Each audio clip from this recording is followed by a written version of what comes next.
Some of my favorite sweet treats are super easy to make. We're going to start with this big bag of giant marshmallows. Just throw them into a microwave safe bowl.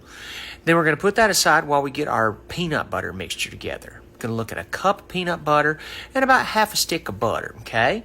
What you're going to do is make sure you put these in the same bowl, and we're going to be microwaving those on high for about a minute, just long enough to get that butter nice and melted, as well as getting that peanut butter good and soft, because we're going to mix these together, okay?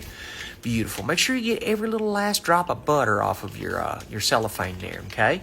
It's real important to make sure we don't waste anything. After you've got it good and melty, you're going to go ahead and blend those two together until you get a really nice, consistent blend. Look at that. And then what you're going to do is literally pour that all over the top of that big bowl of marshmallows that you got. It's going to start to melt those marshmallows. They're going to start to get kind of soft, which is perfect. That's exactly what we want to happen, okay? Great. Now just continue to coat that as best you can, okay? Great. We're going to set that aside and get ready with our Rice Krispies. We got 5 cups of Rice Krispies here and another cup of peanut butter that we've melted in the microwave to pour over. All we're going to do is make sure that we coat these Rice Krispies really well with this peanut butter before we add our marshmallow and butter mix to it. There you are.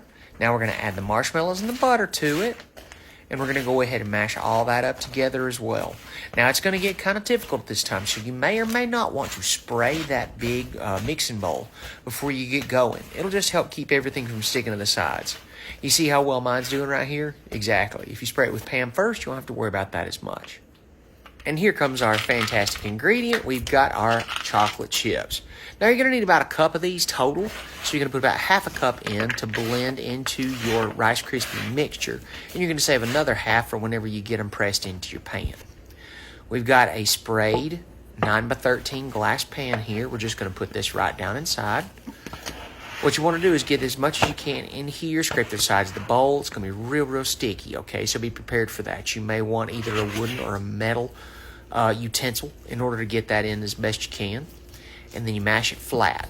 Beautiful. Make sure you go to the sides and the corners, as always. And then what you're going to do is take what you got left as far as those chocolate chips are concerned, and you're just going to sprinkle them all over the top. And that's really all she wrote. Super easy, I know. I love these for the simple fact that they take no time to make. They make a whole lot of them. So if you're caught kind of unawares by a company that drops in, this is perfect for situations like that. Oof. Now then, once they get all done, you're going to set them aside, put them in the fridge just to make sure they can cool off a bit.